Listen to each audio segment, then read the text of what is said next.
Healthy habits matter so much when it comes to achieving a weight loss or wellness goal because it's the things that you're doing every single day. And even though they might seem small and even though it's not a huge part of your day, these habits really add up. So today I'm sharing 10 not so healthy or bad habits that could be sneaking into your day so that you can avoid them and start achieving your weight loss goals. My name's Autumn. I'm a certified clinical nutritionist with my master's nutrition human performance, and today's video is sponsored by LMNT. More on them in a bit. Okay, the first not so great habit is having coffee right away, which I love my coffee. Cheers. This is something that I personally realized really early on, and now there's a lot of research to actually back it up. But when we have coffee right when we wake up, especially before we've had any water or before we've really gotten moving, it can cause us to have a really big high and then an energy crash later in the day, which that energy crash is just going to result in you wanting more caffeine or maybe sugar, both of which are not going to serve your goals. Now, the reason why this probably happens is because cortisol, our stress hormone, naturally rises in the morning, which helps us provide energy to get us going for the day. It tends to peak around 30 to 45 minutes after we wake up. So if we have coffee or caffeine during that time, we're almost amping ourselves up too much, which can then result in that crash. So instead, waiting about 45 minutes or an hour after you've woken up to have your coffee is a great strategy. Okay, the second not so great habit is eating the office treats. Especially with the holidays coming up, this one can be kind of tricky, but if you work in an office, there's probably always some type of treat, whether it's someone's birthday or just someone has a candy jar on top of their desk. There's usually always these temptations that are going to work against your goals. So obviously avoiding these office treats, especially when done consistently, can be one of the most impactful things you can do for helping you achieve your goals, because these foods are all very high in sugar, and by removing them on a daily basis can make it so much easier for your body to tap into fat burning. And avoiding these treats is a lot easier when you've actually eaten enough protein at your meals. But I have a video on how much protein you should eat in a day. Make sure you check that out right up here. Okay, the third not so great habit is not planning your meals and just buying random groceries. Let's face it, if you don't have a plan, you're probably just going to be buying random groceries at the grocery store. And this is either going to result in a lot of food waste or in you making a lot of boring, simple meals that don't excite you. Both of these are not great, but from a weight loss perspective, making the same meals or making boring meals makes it so that we're less likely to stick to the habits that are going to help us to achieve our weight loss goals. Instead, we want to be excited about the foods we're eating so that we are more likely to stay on track. So instead of just buying groceries at random, actually having a dinner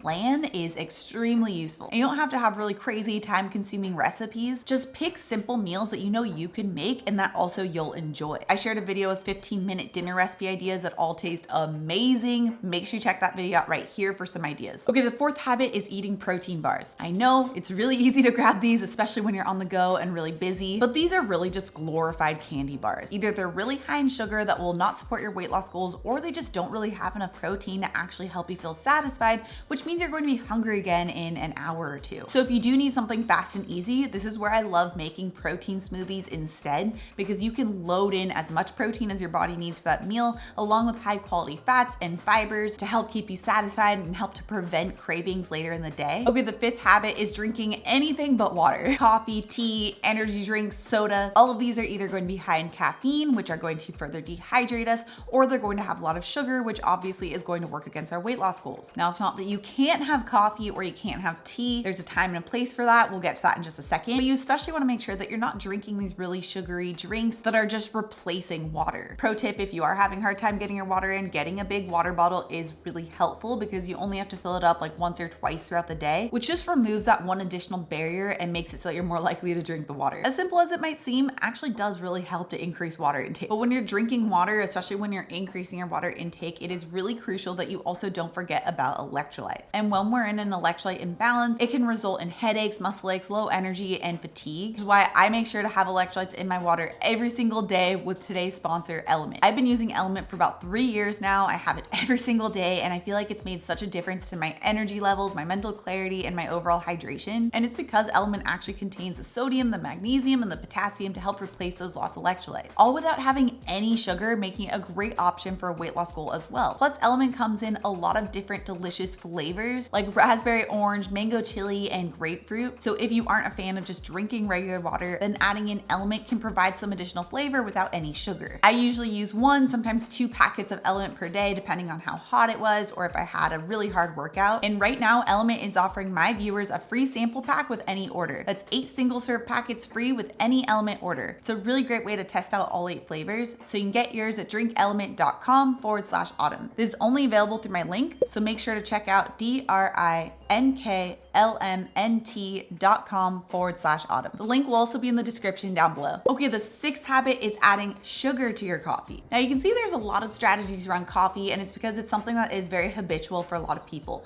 Maybe your thing isn't coffee, maybe it's tea instead. These habits still apply. And perhaps you're not as obviously adding sugar into your coffee with like sugar packets, but a lot of people are getting like vanilla lattes or sweetened matcha lattes, and these can come in as high as 50 grams of sugar per 16 ounces. That is a lot of added sugar. So instead, skip the sugar and make sure you opt for zero sugar alternatives. Lately, I've really been liking nut pods, but I also have a ton of zero sugar coffee recipes on my blog and on my YouTube channel. Which, speaking of coffee, number 7 is having an afternoon coffee or tea. A lot of people just view this as a little pick-me-up, maybe that little bit of extra energy to get them through the rest of the day. But having coffee that late in the day can disrupt our sleep quality, and poor sleep directly is tied to waking around the belly. So if you need to have some type of pick-me-up, then make sure you're actually assessing your caffeine intake. Make sure that you're not having coffee or caffeine too early in the morning, which could be causing that energy crash, or perhaps assess your sleep and make sure you're getting high quality sleep so that you don't need to have that afternoon coffee. Okay, the 8th not so great habit is working out really hard in the morning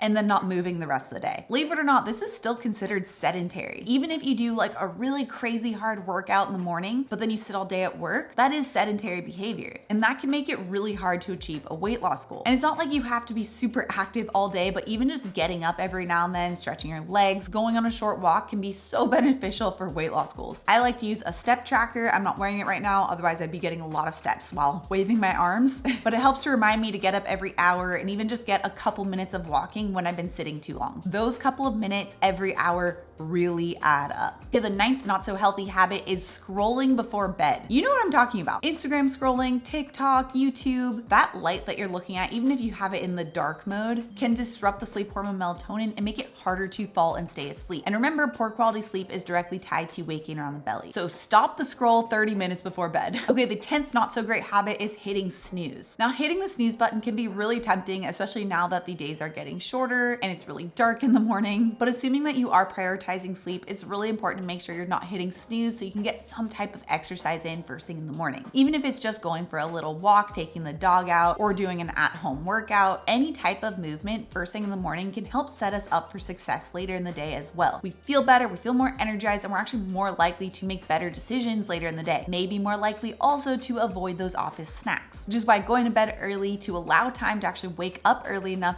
to get your day started is so crucial for those healthy habits downstream. Now, another really tricky habit that can be hard to break is a sugar tooth. I had a really bad sugar tooth for years, but I was able to successfully break that habit. And I recently shared the exact tips and strategies that I use to make it so I no longer crave sugar. So if you want to check that out, you can find that video right here. Also, if you're new to my channel and you love this science-backed information, make sure you subscribe right here. Come out new videos every Tuesday and Thursday. All right, guys, thanks so much for tuning in, and I'll see you in my next video.